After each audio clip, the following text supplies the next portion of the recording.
Welcome back to my channel মনের বসন্ত। মনের বসন্ত YouTube চ্যানেলে তোমাদের সবাইকে স্বাগত জানিয়ে শুরু করছি নতুন ব্লগ। আজ আমরা অনঘর পরীক্ষা কমপ্লিট হয়ে যাওয়ার পরে চলে এসেছি ঘুরতে। কোথায় ঘুরতে যাবো তো তোমাদের সবাইকে আগে বলেছিলাম সাউথের দিকে ঘুরতে যাব, বাট ঠিক ছিল আমাদের ঘুরতে যাওয়ার কথা পন্ডিচেরি। তো পন্ডিচেরি তো যাবোই, কিন্তু তার আগে ভাবলাম যখন এই রাস্তার ওপর দিয়ে যাচ্ছি তাহলে কেননা আমরা বালাজি দর্শন কেননা করে নিই। তো যদিও আমাদের অনলাইন টিকিট দর্শন কিছুই পাইনি, হ্যাঁ, তো আমরা চেষ্টা করছি অফলাইনের মাধ্যমে কি করে দর্শন করা যায়। তো শুনেছি দর্শন করতে গেলে ওনার স্ত্রী পদ্মাবতীর দর্শন আগে করে তারপরে ওনার দর্শন করাটা খুবই ভালো। তো আমরা সেই কারণে হোটেলে একটু ফ্রেশ হয়ে বেরিয়ে পড়েছি অটো নিয়ে পদ্মাবতী টেম্পলের উদ্দেশ্যে, মা পদ্মাবতীর দর্শন করতে। তো সেই দর্শন করে তারপরে আমরা টোকেনের জন্য দাঁড়াবো। দেন আমরা বালাজির টেম্পলের টোকেন পেলে কখন কি স্লট পাই তার উপরে নির্ভর করে আমাদের আবার তিরুমালার দিকে রওনা দিতে হবে। তো দেখা যাক কি হয়। টেম্পলের সামনেই চলে এসেছি। এইটা হচ্ছে পদ্মাবতী টেম্পলের বাইরে, এটা একটা পুষ্করিণী দেখতে পাওয়া যাচ্ছে। এই হচ্ছে সেই পুষ্করিণী। জলের রংটা দারুণ, খুব স্বচ্ছ জলের রংটা, জল পুরো পরিষ্কার, আর্টিফিশিয়ালভাবে আই থিঙ্ক করা। আর এই হচ্ছে গেট। এবার আমরা এন্ট্রি করছি গেট দিয়ে। আর যতদূর সম্ভব আমাদের মোবাইলটা এখানেই জমা রাখতে হবে, এখানে কোনো মোবাইল অ্যালাউ নেই, তাই টেম্পলের ফটো আমি কিছুই দিতে পারবো না হয়তো। তো দেখা যাক এখন কি হয় না হয়। এসো, এই হচ্ছে পদ্মাবতী টেম্পলের ফটো। পদ্মাবতী টেম্পলের বাইরে ঢোকার মুখেই আমাদের আটকিয়ে দিল, বললো না ফোন নিয়ে অ্যালাউ নেই। তাই আমরা এখন ফোনটা কাউন্টারে জমা করব। তার আগে পর্যন্ত আমরা এখানে একটু ভিডিও করে নিচ্ছি।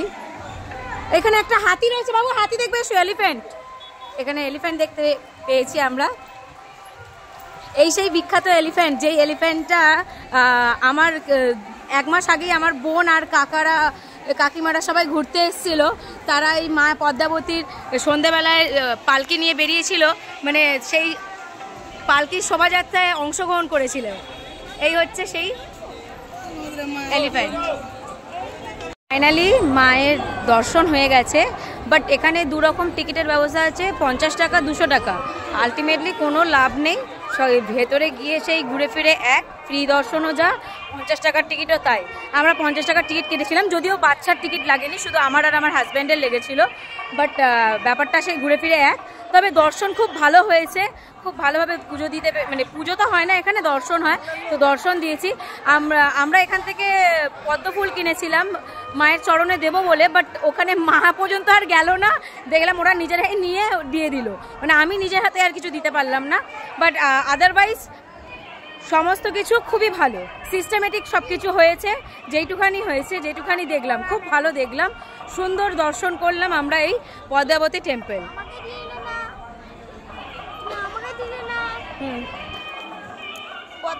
হয়েছে অসংখ্য মানুষের ভিড়। এখন আমরা যখন দেখেছিলাম তখন অনেকটাই ফাঁকা ছিল, আস্তে আস্তে ভিড় বাড়ছে।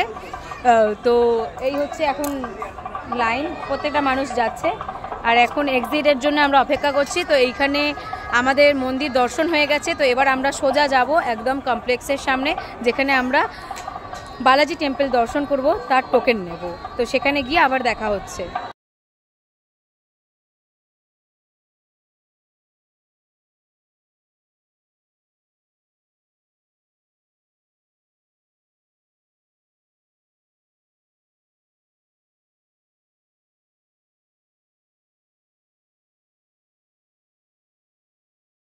প্রায় সন্ধে 6:30 থেকে লাইনে দাঁড়িয়েছি, 9টা বাজতে যায়। এবার ফ্রি দর্শনের টোকেনের গেট খুলবে। এখানে 3টে জায়গায় দর্শনের টোকেন দেয়, একটা হচ্ছে শ্রীনিবাসম কমপ্লেক্স, আর একটা হচ্ছে এটা বিষ্ণু কমপ্লেক্স। আমরা এখন আছি বিষ্ণু কমপ্লেক্সে। এখানে প্রায় 10 লক্ষের উপরে তো মানুষ দাঁড়িয়ে আছে, জানি না কিভাবে কি টিকিট পাবো না পাবো। সবথেকে বড় কথা আমি অনেকটাই আগে, আর প্রায় অনেক পিছনে অনঘ্যর বাবা রয়েছে, যদিও অনঘ্যর টিকিট লাগবে না। এখন চিন্তার বিষয় আমার টাইমিং আর অনঘ্যর বাবার টাইমিং যদি আলাদা হয় তাহলে পুরো গেল। কীভাবে কী করে কি করব আমরা কিছুই জানি না, সবই গোবিন্দের ভরসায়, গোবিন্দের কাছে রেখে দিয়েছি, যা হবে দেখা যাবে।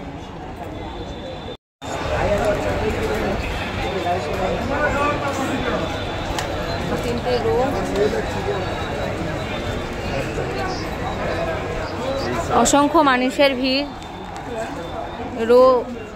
অনেক প্রত্যেকটা মানুষ দাঁড়িয়ে আছে লাইনে, কি হবে কিছুই বোঝা যাচ্ছে না। এই হলো আমার দর্শনের টাইম।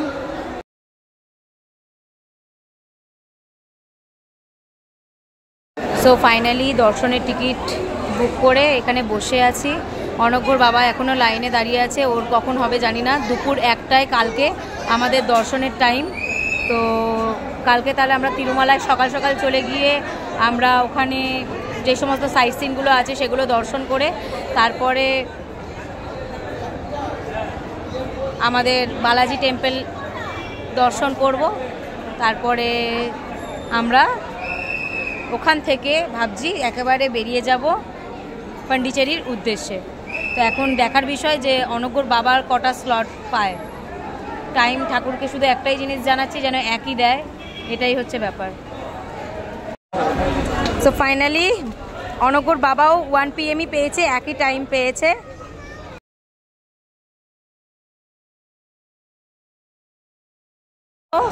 আমাদের খুব আনন্দ লাগছে যে আমরা সবাই একই টাইমে পেয়েছি কালকে দুপুর 1টার সময়। যদিও অনঘ্যর 12 বছর হয়নি, তাই ওকে টোকেন দেয়নি, ওর ফ্রি দর্শনই হবে, মানে ও আমাদের সাথে এমনিই এন্ট্রি নেবে, দিয়ে ঠাকুর দর্শন করবে। তো কালকে তাহলে আবার তিরুপতির উদ্দেশ্যে আমরা রওনা দেব সকাল সকালই, যেহেতু অনঘ্যকে মুন্ডন করব আমরা, এরকমই আছে আর কি আমাদের সিদ্ধান্ত। তো সেই কারণে আমরা এখন এখান থেকে ডিরেক্ট হোটেলে যাব, হোটেলে গিয়ে খাওয়া দাওয়া করে এখন ভালো করে ঘুমাবো, কালকে সকালবেলা ফ্রেশ মাইন্ডে বেরোবো। তো আজকের ব্লগ এই পর্যন্তই। কালকে আবার নতুন একটা ব্লগ আসছে তিরুপতি বালাজি টেম্পল দর্শন নিয়ে।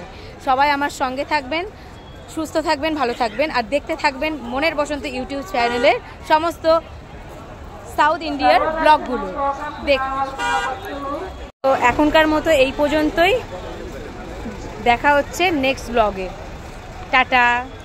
অনঘ্য টাটা বলো, টাটা বলো।